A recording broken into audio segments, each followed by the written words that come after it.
So who is the orchestrator of the choosing of the bed of YAHWEH? It is by Torah. It is by Yahshua HaMashiach. So it's not as the old conditions. They would say the prayers. It's not the prayers. It's by the election. It's by the choosing of Almighty Yahweh. It's not because one is fasting 3 or 4 days for someone to bring them into the fold. That's not how it works.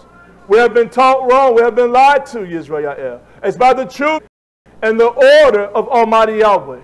And when that one is ready, and when Yahweh sees that it is fit, then that one will be moved into the bed of YAHWEH. He says here, you have not chosen me, but I have chosen you and ordained you that you should go and bring forth fruit. For yet are we not members of the body? Yet if we look at the physical body, there's many parts. You got 10 fingers, 5 fingers per hand. Yet we are many members, but we are one body, YAHWEH. So if the body was separated, if my fingers were separated from my hand, what use is my hand? It's no use. So even though we are individuals in this body, we must all come together. Not in having individual thoughts or individual minds, our own precepts, but what guides the body. Does not the head guide the body? So Yahshua, he should be our head. And it's by the orchestration and the leading of HaTorah, by his Ruach, that we do all things. So the body, the brain, when it's operating correctly, it moves according to the order of the instruction of what? The mind, the brain, the head. Isn't that how it works? Yeah. Hallelujah. Yeah. YARAMYAH chapter 12, verse 1. He says, I beseech you therefore, brethren, by the hesed, the patience of Yahweh our Abba, that you present your bodies as a living Zabak, a living sacrifice, that it be kodesh, separated. It should be set apart. When I started this message, did I not talk about how Yahweh is kodesh? Yeah. He's not going to have a people, a nation that carry his name that are not kodesh as well, that are not set apart by the things of the world. So we should present our bodies a living Zabak, kodesh, and that it be acceptable unto Yahweh our Abba, which is our reasonable service. It's what we have been made to do, YAHWEH. And be not conformed to this world. We should not mimic or be conformed unto this world. But be you transformed by the renewing of your mind, that you may prove what is tough and acceptable and perfect, the will of Yahweh our Abba. And we have heard about that will, have we not?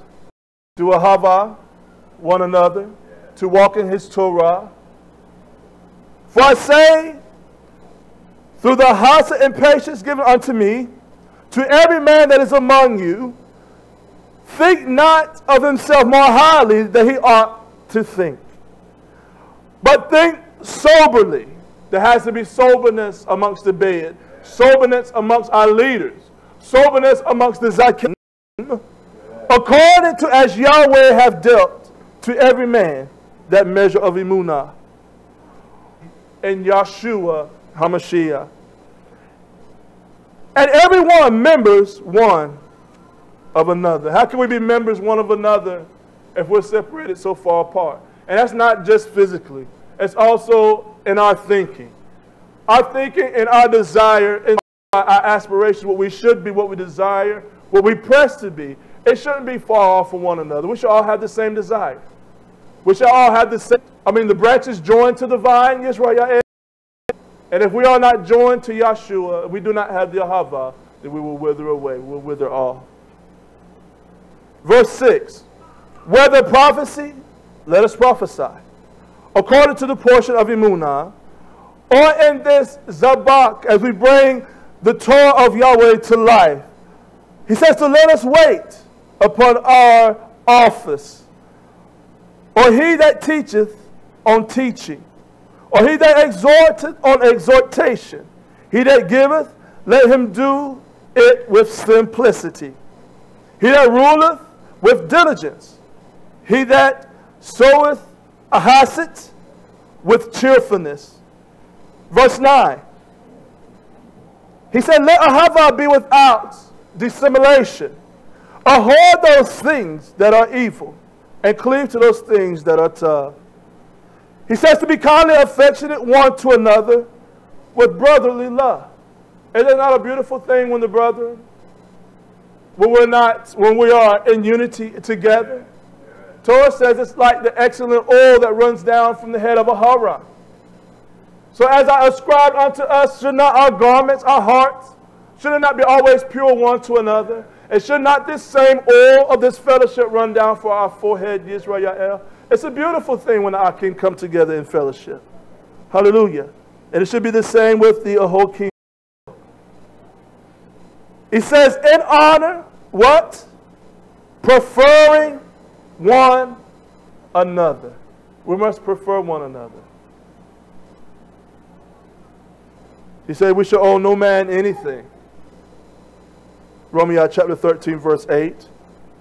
Owe no man anything but to ahava one another. Again, this is how men and nations will know that we are the disciplined ones of Almighty Yahweh. Feel something. If I were to take a glass and set it up here in front of us, and I fill it, let's say, almost to the top, is that glass fulfilled? No. It's not fulfilled to the water. It's beaming. If you ever watch the glass, when you fill it up, it gets like a little oval over to the top. And it's almost to that point where it's about to overflow. That's what it is expressing here. That's what it is expressing here. Hallelujah. Hallelujah. Owe no man anything but to ahava one another. For he that we have nothing. We are as just sounding brass.